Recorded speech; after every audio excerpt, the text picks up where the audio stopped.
queria também trazer um outro ponto que seria assim: quando nós vemos essa multiplicidade de visões, nós precisamos não apenas sermos capazes de nos entendermos uns aos outros, mas especialmente nós precisamos daquilo que é chamado como sabedoria do espelho.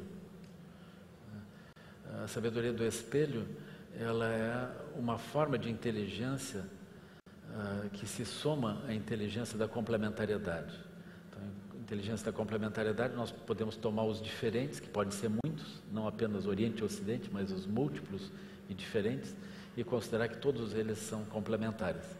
Um exemplo dessa complementariedade é a nossa prática nesses tempos da própria medicina. Eu estava na Universidade da Bahia falando sobre esse ponto, aí tinha uma professora que ela disse, na disciplina dela, ela trazia aos alunos essa visão. Então ela convidava diferentes pessoas de diferentes abordagens. E ela dizia, os médicos têm que aprender a lidar nesse ambiente múltiplo. Por quê? Porque os seus pacientes, eles não apenas vão procurá-lo, mas vão também ao pai de santo. Também vão ao médico naturista, eles também vão fazer diferentes abordagens, também escutam os vizinhos. Então nós temos muitas diferentes abordagens na questão da saúde. E nós não conseguimos priorizar propriamente isso. Por quê? Porque todas as abordagens são importantes, então elas são, enfim, complementares. Elas se somam e nós precisamos entender que nós estamos dentro de um mundo multifacetado, onde a gente não consegue colocar uma prioridade propriamente numa forma de pensamento em relação à outra. Isso me permite introduzir então uma segunda abordagem, que é assim, dentro de um mundo multifacetado e portanto aparentemente caótico, como que nós podemos encontrar um eixo?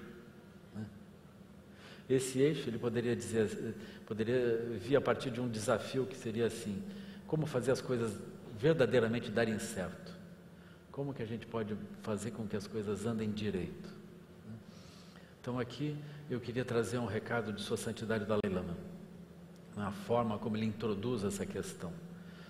Em primeiro lugar, ele diz, aquilo que eu vou falar, vocês talvez ouçam nas suas próprias tradições, então não tomem isso como sendo o budismo. Por outro lado, se vocês não tiverem nenhuma tradição religiosa, também não é necessário, porque vocês podem tomar isso como bom senso apenas.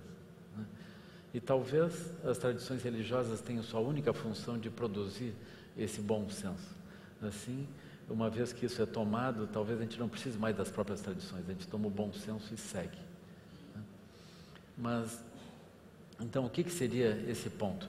Seria como que nós podemos gerar um eixo que efetivamente nos ajuda. Então, enquanto eu olho para vocês, enquanto eu falo, eu fico pensando como seria importante se vocês pudessem efetivamente colocar em prática isso nas próprias vidas. Que grande resultado haveria em múltiplas direções.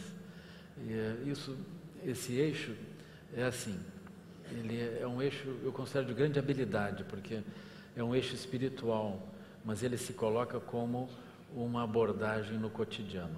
Então ele diz assim, nós deveríamos entender que não importa o que a gente faça, de fato nós buscamos a felicidade e buscamos nos proteger do sofrimento. Isso é a base do nosso movimento. Isso é aparentemente simples. No entanto, se nós quisermos aprofundar a questão da felicidade, nós vamos terminar chegando à própria iluminação. Nós vamos até o ponto último.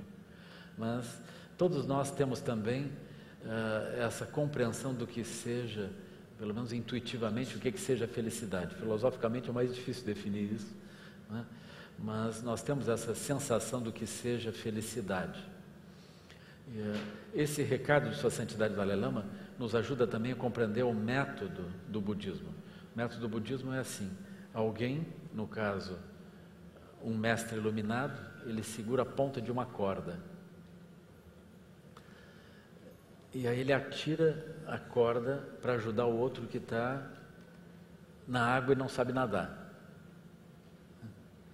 Se aquela corda o outro não consegue ver, porque ela ultrapassa a sua visão filosófica, ele não consegue pegar. Portanto, a ponta da corda tem que ser muito nítida a quem olhar para ela, no lugar onde a pessoa estiver. Por outro lado, a outra ponta da corda tem que representar realmente a liberação, o ponto final, aquilo que o outro verdadeiramente necessita. Então a corda como um todo é um percurso. E aqui Sua Santidade Dalai Lama joga essa corda que é esse conceito de que todos nós buscamos a felicidade e buscamos nos afastar do sofrimento. Quando a gente entende isso, a gente pega a ponta. Pegando essa ponta lentamente, nós vamos seguindo, subindo e vamos descortinando uma visão mais profunda desse tema da felicidade até o ponto da iluminação propriamente, aquilo que está além da vida e morte, nome, forma, espaço e tempo, aquilo que já está conosco, a gente não precisa conquistar porque já é nosso, mas espantosamente nós perdemos, ainda que isso nos habite por dentro.